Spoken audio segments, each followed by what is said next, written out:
Mana isan'andro fandaharana tolotry ny fikambanan'ny mpiara-mamaky ny baiboly eto Madagasikara.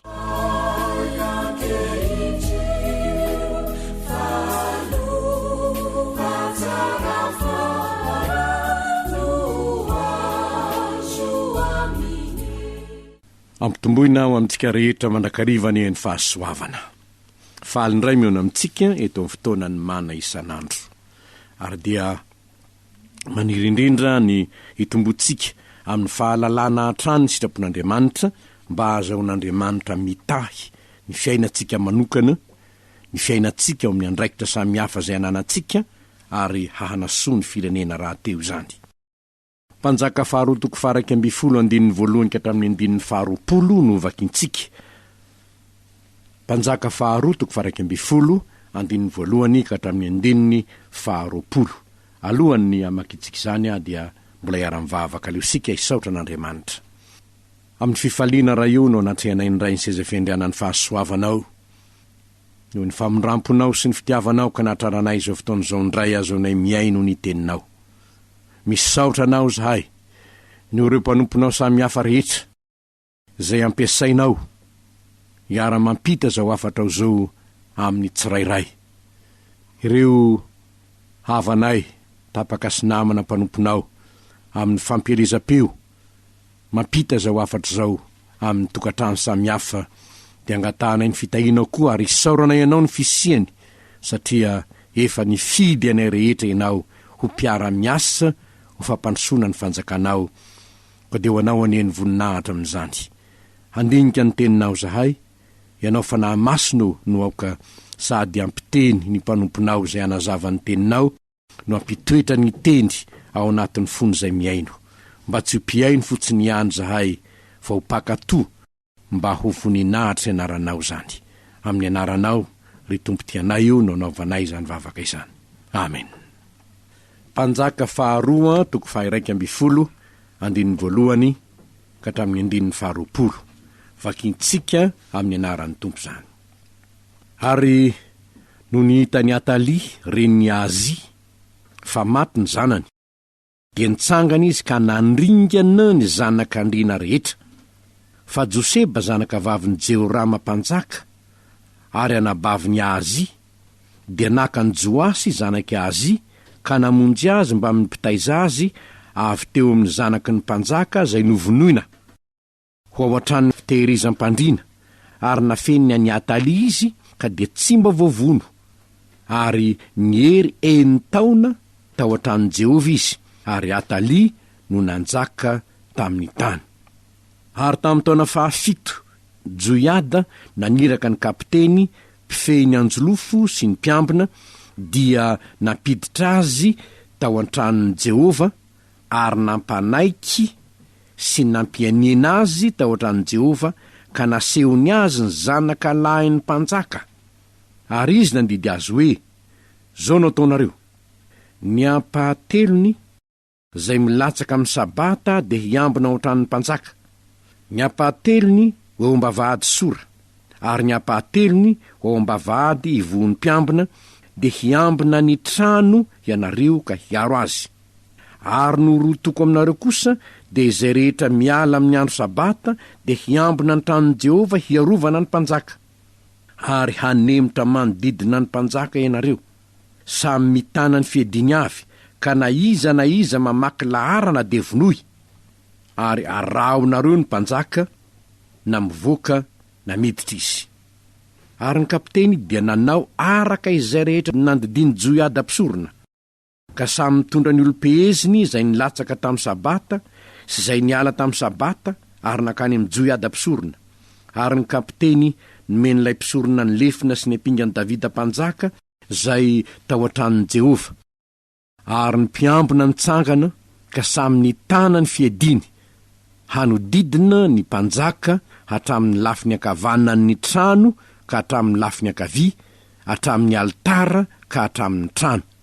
De nentony Joiada nivoaka ny zanak'alahin'ny mpanjaka, ka nosatroany satroboninahitra izy, de notolorany ny vavolombelona, ka dia nampanjakainy sy nosorany izy, ary ny olona niteka ka niantso hoe ela velona ny eny mpanjaka.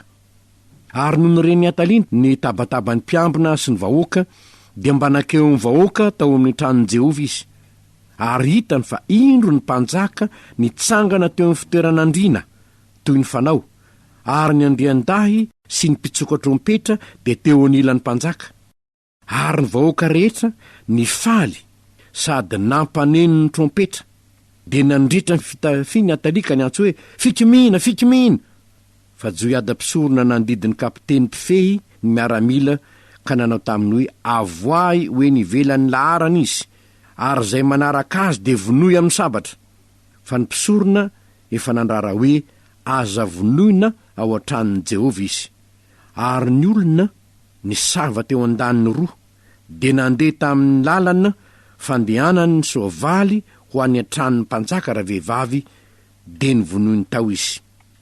Ary Joiada nampanao fanekenany mpanjaka sy ny vahoaka tamin'i Jehovah mba ho olon'i Jehovah izy, ary nampifanaiky ny mpanjaka sy ny vahoaka. Ary ny vahoaka rehetra niditra tao an-tranon'ny bala ka nandrava azy. Ny altara sy ny endri-javatra teo aminy dia nitorotoroiny avokoa, ary matana mpisorony bala no vonoiny teo anoloan'ny altara. Ary ny mpisorona nanendry ny mpitandrina ny tranon'i Jehovah, ary nalainy ny kapiteny sy ny anjolofo sy ny mpiambina mba amin'ny vahoaka rehetra, ary nentina nidina avy tao an-tranon'i Jehovah ny mpanjaka ka teo ambavahadin'ny mpiambina no nalehany hakao an-tranon'ny mpanjaka, ary nipetraka tamin'ny seza fiandrianan'ny mpanjaka izy. Dia nifaly ny vahoaka rehetra, ary nandro fa izay ny tanàna. Ary Atalia no vonoiny tamin'ny sabatra tao an-tranon'ny mpanjaka. Ray Masino, mana masina anay amin'ny fahamarinana, fa ny teninao no fahamarinana.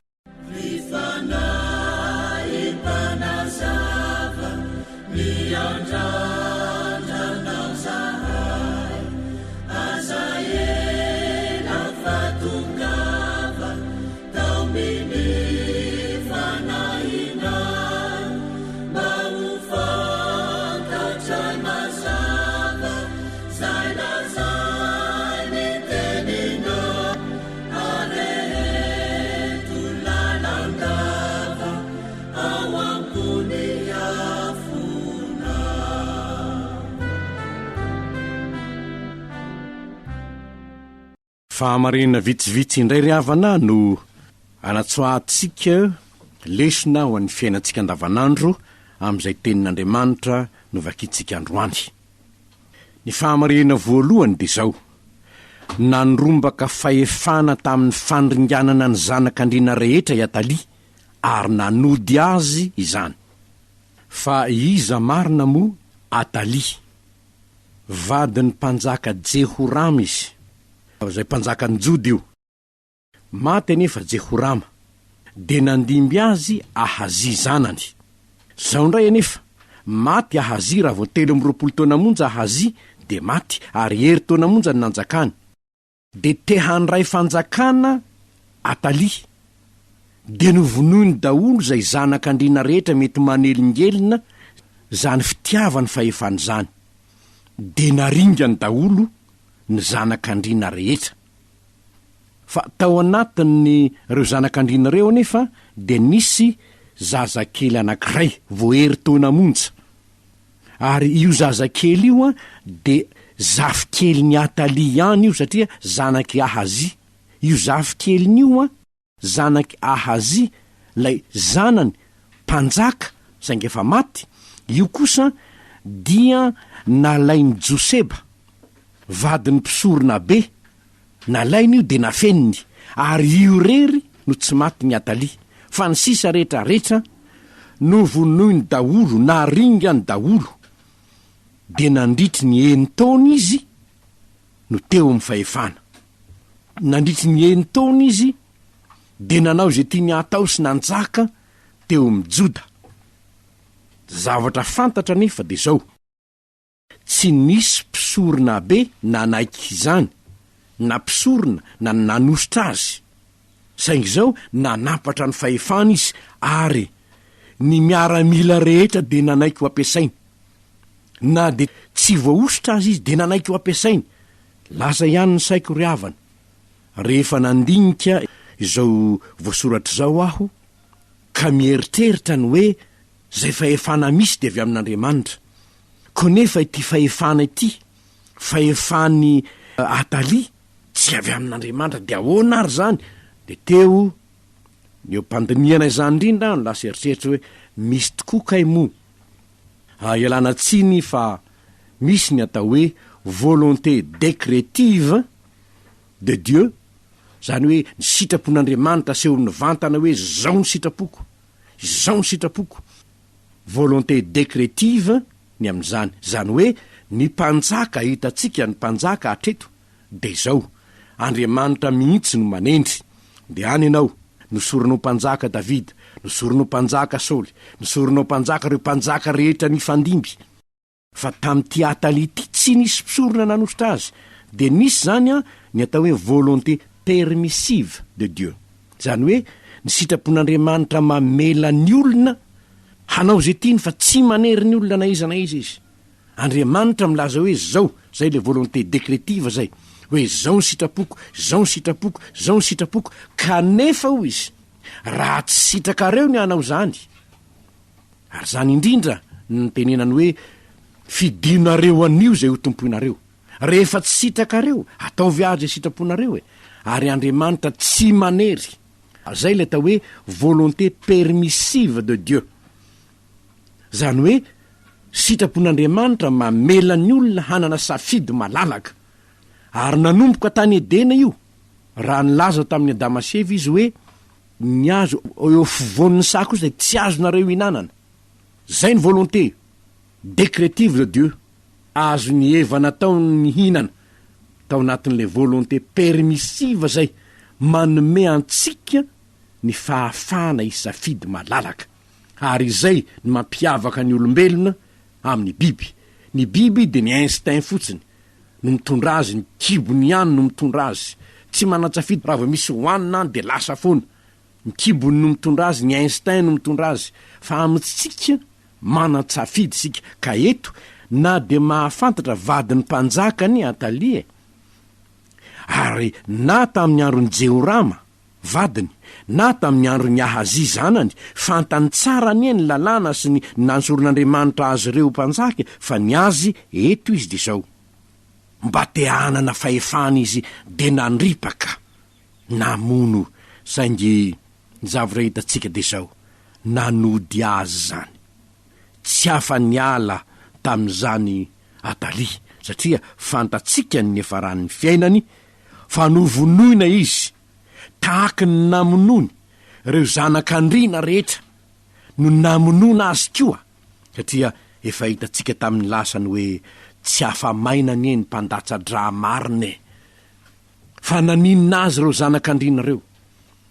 Tsy nanao na inona tamin'ireo zanak'Andriana reo, fa ny fitiavany fahefana fotsiny no nahatonga azy nandripaka reo zanak'Andriana reo. Reo zanak'Andriana samy hafa reo anankiray ihany ane no soron'Andriamanitra ho mpanjaka aminareo ko naninona ny hafa koa no naripaka daholo. Anjarany tsirairay avy ny mandinika any amin'izany, fa na de enitaona aza no nandrombany Atalia ny fahefana ka nanaovan'izay daniny kibony nandritry ny enitaona, tsy hafa-maina tamin'ny rana latsany izy, satria tsy hita ho ny bebaka tamin'Andriamanitra. Raha mba ny bebaka manko izy de mety ho nisy ny famondram-po. Anjarantsika tsirairay avy ary no mandinika ny amin'ny hoe zao zavatra ataoko zao, ao anatin'ny volonté décrétive de Dieu ve aho, sa ao anatin'ny volonté permissive de Dieu? Moa tena araka ny tenin'Andriamanitra mazava ve zao ataoko zao, sa zavatra efa andrarano nefa ataoko ihany? Ny aza mamon'olona anie, lalàna fantatry Atalia anie zany, lalàna fantany zany, satria iteo anilan'ny tempolon'i Jerosalema anie nisy ny lapan'ny mpanjaka, ary ny mpisorona be anie ka teo ihany anjarany tsirairay avy no mandinika rehefa fantatra ao mazava ny sitrapon'Andriamanitra aza amin'ny manohitra izany fa tsy hahasoanao zany, tsy mahasoantsika zany.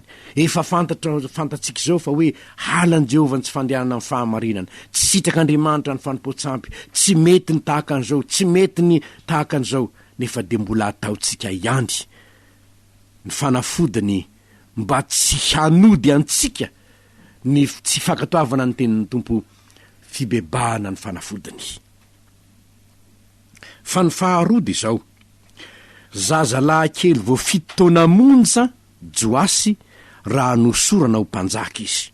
Vo 7 taona monja vo teraka heritaona izy no naringa ny Atalia renibeny ny zanak'Andriana rehetra, fa izy kosa nalainy ny anabaviny rainy Joseba io, vadiny mpisorona be io, de nafeniny tao amin'ny tempoly ary tsy hita ny Atalia. Mazava loatra moa fa Andriamanitra no niaro any Joasy, manana programa tamin'ny Joasy Andriamanitra, ary zany tsy azontsika edikevitra zany, satria matony nafenin'Andriamanitra tao amin'ny tranon'Andriamanitra Joasy, manana panitra. Ary de inona ny zavatra nitranga rehefa teo amin'ny 7 taonany de notairin'i Jehovah am'izay ny mpisorona Joiada.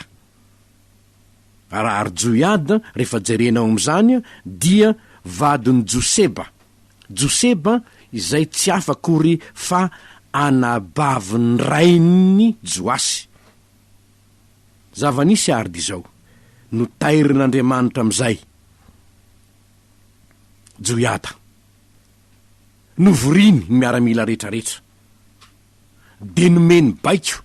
Ary ny zavatra nahagaga de zao, satria tonga ny fotoanan'Andriamanitra de ny hain'ny baiko ny mpisorona be Joiada zany ny miaramila rehetra, fa tsy ny tenin'ny Atalia mpandrombaka fahefana, ny hain'ny tenin'ny mpisorona be.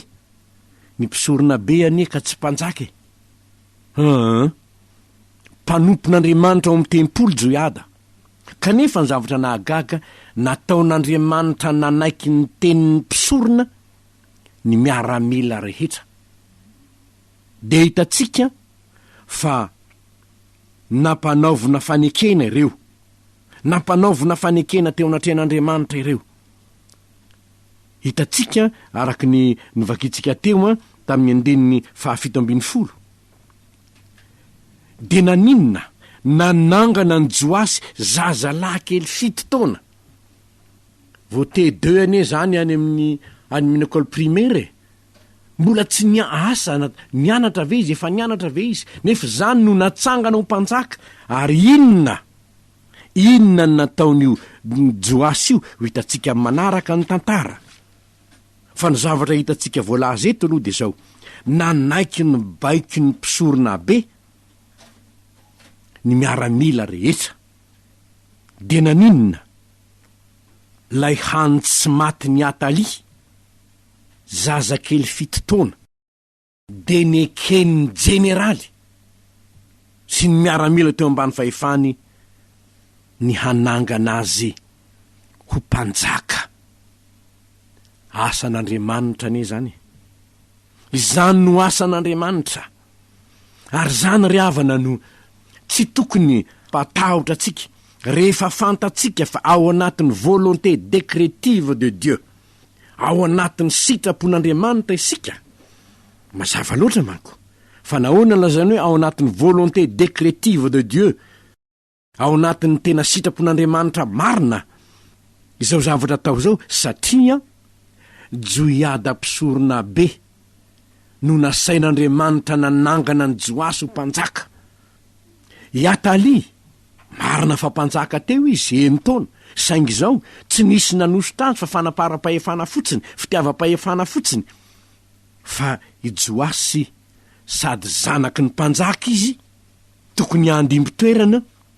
Ary fantatry Joiada tsara zany, fantany fa ao anatin'ny volonté décrétive de Dieu izy, de sa ko Joiada, sa izy satria fantany ny sitrapon'Andriamanitra. dia nylamina ny zavatra rehetra ary izany ny tsarovy rehefa tena fantatrao ny sitrapon'Andriamanitra aza misalasala ianao nefa azonao marina ny sitrapon'Andriamanitra aza misalasala mankatoy izany satria Andriamanitra ihany no iaro zaza lahy kely 7 taona no fidian'Andriamanitra hanjaka ary rehefa jerena taona maro ny nanjakany teo amin'ny Jota mbola ho hitantsika ny toy ny rampitso fa fahamarinana farany eto dia izao faly ny vahoaka ary nandro fa izay ny tany ny 20 ny manamarina izany dia ny faly ny vahoaka rehetra ary nandro fa izay ny tany nahoana satria ny 17 rehefa natsangany Joiada ho mpanjaka i Joasy dia nanao fanekena hanompo an Jehovah ny vahoaka 17 sy ny mpanjaka ho olon'i Jehovah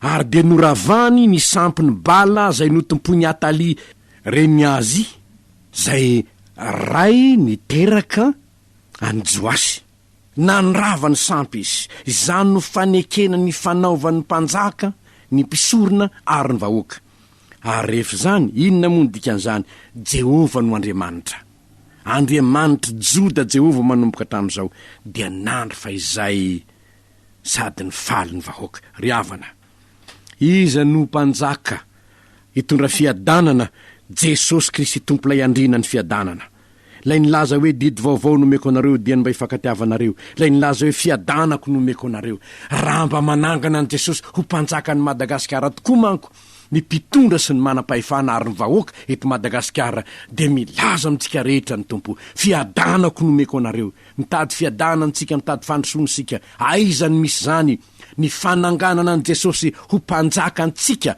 ary fiarahantsika miasa amin'ny manam-pahefana sy ny vahoaka entina na hoe Jesosy mpanjaka malaza ny tompo-mpanjaka anay faingana ry mpanjaka andray ny lovanao faingana mba haka ny tany ho anao ho tanteraka ny izany ho voninahitr'Andriamanitra ivavaksika Andriamanitra atolotra ianao ny dera sy ny laza ary ny voninahitra noho ny lesona ny tsoanao mba hampahafantarina anay fa hainao ataony manangana na dia zaza 7 taona aza ho mpanjaka hitondra fifaliana sy fiadanana ho an'ny vahoaka rehefa manrava ny sampy sy manao fanekena hanompo anao Andriamanitra mba ho tahaka izany ny Madagasikara anay ka na ny mpitondra na ny vahoaka dia samy hanao fanekena eo natrehanao fa Jesosy mpanjaka malaza no tompo-mpanjaka anay ary ny teny no arahanay ka hifankaty zahay hanao ny sitrapony zahay